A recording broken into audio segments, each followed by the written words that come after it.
Arréglame mi teléfono, por favor. Hola chicos, un cliente me dio su celular por estar roto. Todo aire, está todo con aire.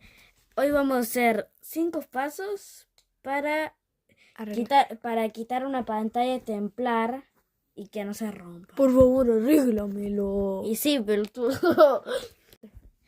Ahora vamos a comenzar quitándolo. Si lo sacan de acá es muy mala opción. Lo tienen que sacar de la parte rota. Esperen chicos, hubo problemas técnicos. Ya tenemos el vidrio templar. Obvio, mi calabrógrafo no. Obvio no tengo otro. Ese es el único. Porque ya todos se llevaron. Pero voy a hacer tip. Este va a ser un video. Ah, me está viendo. Hola. Este va a ser un video de arreglar, obvio.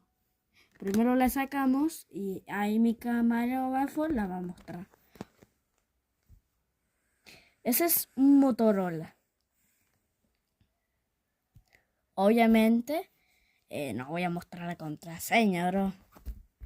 Después tenemos la pantalla. La pantalla rota. Que es siempre ponerla bien. A donde hay un espacio vacío es que la tienen que poner justo a...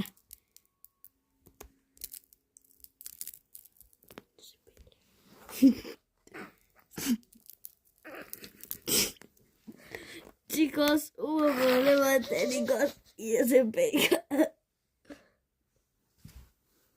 ¿Cómo lo lavamos, camarógrafo? No lo sé. Y no puedo que arregla.